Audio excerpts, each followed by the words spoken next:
নমস্কার বন্ধুরা, আশা করছি আপনারা সবাই ভালো আছেন এবং সুস্থ আছেন। আমি রাখি, আমার চ্যানেলে সবাইকে জানাই অনেকটা স্বাগত। তো বন্ধুরা, প্রতিদিনের মতো আজও চলে এসেছি খুবই গুরুত্বপূর্ণ কিছু টিপস নিয়ে, যেগুলো আপনাদের কিন্তু অনেকটাই কাজে আসতে পারে এবং কিছুটা হলেও সংসার থেকে খরচা বাঁচাতে পারবেন।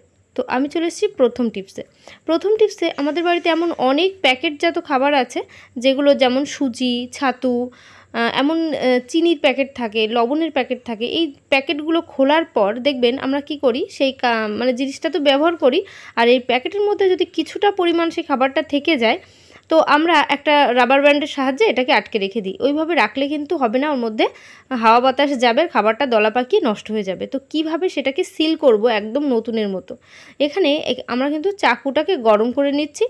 চাকু গরম করে এই গরম চাকুটাকে যদি আমরা ওই প্যাকেটের মুখটা যেখানে খোলা আছে এখানে জাস্ট হালকাভাবে একটু টান দিতে পারি, এইভাবে, ঠিক আমি যেভাবে টান দিচ্ছি এইভাবে যদি আপনারা টান দিতে পারেন, তাহলে কিন্তু খুব সুন্দরভাবে মুখটা সিল হয়ে যাবে। এখান থেকে কোনো হাওয়া বাতাস কিছু কিন্তু ভেতরে বাইরে যাওয়া আসা করতে পারবে না, যার ফলে ভেতরের যে খাবারটা আছে সেটা কিন্তু খুব সুন্দর থাকবে। তো বন্ধুরা, আপনারা প্রত্যেকেই যারা এরকম খাবার দাবারের প্যাকেট খুলছেন, আবার অন্য কোনোভাবে চেষ্টা করছেন বন্ধ করে রাখতে, তারা কিন্তু সেইভাবে বন্ধ রাখবেন না। সহজ একটা উপায়, এই উপায়ের মাধ্যমে আপনারা কিন্তু সুন্দরভাবে মুখটাকে সিল করে নিতে পারছেন। এখানে দেখতেই পাচ্ছেন আমি ঢেলে দেখিয়ে দিচ্ছি, এখান থেকে কিন্তু আর কিছুই পড়ছে না, কারণ মুখটা একদম নতুনের মতো সিল হয়ে গেছে। এই যে দেখতে পাচ্ছেন। তো বন্ধুরা, আশা করব আমার এই টিপসটা আপনাদের অনেকটা কাজে আসবে, অনেকটা ভালো লেগেছে। তো চলে যাব পরবর্তী টিপসে বন্ধুরা, আমরা যখন রুটি তৈরি করি কিংবা রান্নাবান্না করছি, কড়াইয়ের মধ্যে হোক, গরম তেল অথবা ছ্যাঁকা লাগুক কড়াতে কিংবা তাওয়াতে, হাত অনেক সময় পুড়ে যায়। তো পুড়ে যাওয়ার সঙ্গে সঙ্গে প্রচুর জ্বালা করতে শুরু করে এবং সেই জায়গাটা ফুলে যেতে শুরু করে, স্কিনটা ফুলে ওঠে। তো বন্ধুরা, যখনই দেখবেন আপনাদের হাতটা পুড়ে গেছে, ফুলে যাচ্ছে সেই জায়গায়, তখনই ঠান্ডা করার জন্য আপনারা একটু কোলগেট ইউজ করবেন। তো কোলগেটটা নিয়ে হাতের যে জায়গাটায় পুড়েছে সেই জায়গাটা বেশ ভালো করে এইভাবে লাগিয়ে দেবেন। এইভাবে আঙুলের মধ্যে, হাতের মধ্যে যেখানে পুড়েছে সেই পোড়া জায়গায় যদি কোলগেট লাগিয়ে দিতে পারেন, তাহলে কিন্তু আপনাদের সেই জ্বালাটা অনেকটা কম হয়ে যাবে। যে প্রচুর জ্বালা করে পুড়ে গেলে সেই জ্বালাটা আর থাকবে না, এবং হাতের মধ্যে যদি ফুলে ওঠে সেই জায়গায়, পোড়ার পর ফুলে ওঠা যে জায়গাটা, সেখানে কিন্তু কোলগেট লাগানোর পর ফুলে উঠবে না। তো বন্ধুরা, ছোট্ট একটা উপায়, আপনাদের রান্নাবান্না করেন যারা গৃহিণীরা, তাদের কিন্তু এই ধরনের সমস্যার সম্মুখীন সবসময় হতে হয়। তো ছোট্ট টিপসটা সবসময় মনে রাখবেন। আশা করবো এই টিপসটা অনেকটা কাজে আসবে। চলে এসেছি পরবর্তী টিপসে আমরা নতুন যখন বাটি, গামলা, থালা, গ্লাস কেনার পর এই ধরনের একটা স্টিকার লাগানো থাকে স্টিলের বাসনপত্রের মধ্যে।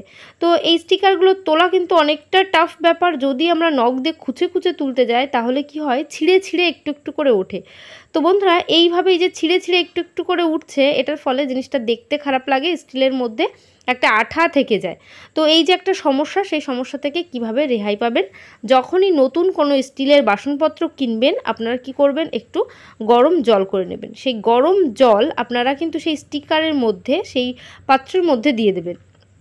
গরম জল থাকার কারণে এর আঠা, যে খুবই শক্তভাবে যে আঠাটা আছে, সেই আঠাটা ভেতরে গরম জলটা গিয়ে সেই আঠাটাকে গলিয়ে দেবে, যার ফলে খুব সুন্দরভাবে উঠে যাবে। দেখতেই পাচ্ছেন, গরম জলে থাকার কারণে স্টিকারটা কিন্তু অলরেডি নাড়াচাড়া করছে। আবার অনেক সময় কি হয় দেখবেন, এইভাবে একটা টান দিলে পুরোটা উঠে যায় না, অনেক সময় একটু একটু আঠা কিন্তু ভেতরে থেকে যায়। তখন কোনো ব্যাপার না, যেহেতু গরম জল দিয়েছি আমরা, গরম জল দেওয়ার কারণে আমরা কিন্তু স্টিকারটা নখ দিয়ে জাস্ট কয়েকবার একটু টানলেই দেখবেন সেটা উঠে আসছে। এই যে আমি এইভাবে একটু নখ দিয়ে টান দিচ্ছি, টান দিলেই কিন্তু উঠে আসছে, কোনো ব্যাপার না। আপনারা দেখবেন এটা কিন্তু বেশিরভাগটা সময় হয় না, বেশিরভাগটা সময় আধা ঘন্টা মতন ভিজিয়ে রাখবেন গরম জলের মধ্যে, অথবা 5 থেকে 10 মিনিট রাখলেও হবে। তাহলেই কিন্তু খুব সুন্দরভাবে সেই স্টিলের পাত্রের থেকে স্টিকারটা কিন্তু উঠে যাবে। এই যে দেখতে পাচ্ছেন কতটা সুন্দর পরিষ্কার হয়ে গেছে। তো আশা করব বন্ধুরা, আমার এই টিপসটাও আপনাদের অনেকটা কাজে আসবে, অনেকটা ভালো লেগেছে। চলে যাব পরবর্তী টিপসে বন্ধুরা, আমরা এখানে একটা সেকনি নিয়েছি।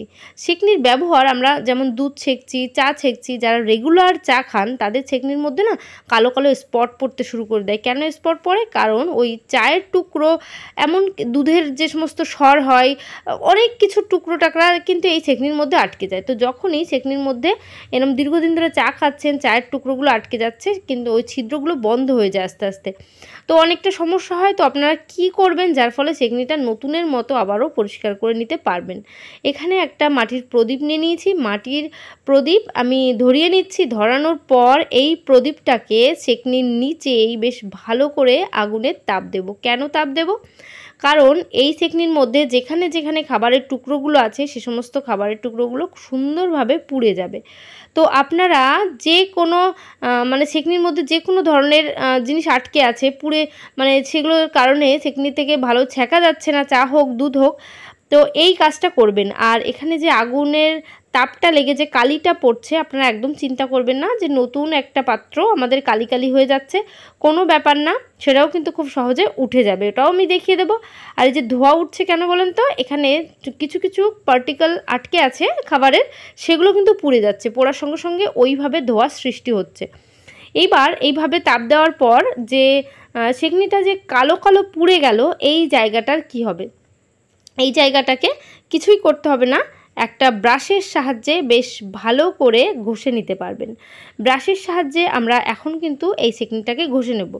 ঘষার পর কি হবে, এই ছেঁকনির মধ্যে যে সমস্ত পোড়াগুলো মানে পুড়ে গেছে, খাবারের টুকরোগুলো পুড়ে আটকে আছে, সেগুলো একটা ব্রাশে ঘষা দিলেই উঠে যাবে। এখানে একটা প্লেট নিয়ে নিয়েছি, হোয়াইট কালারের প্লেট, আপনাদের বোঝার সুবিধার্থে।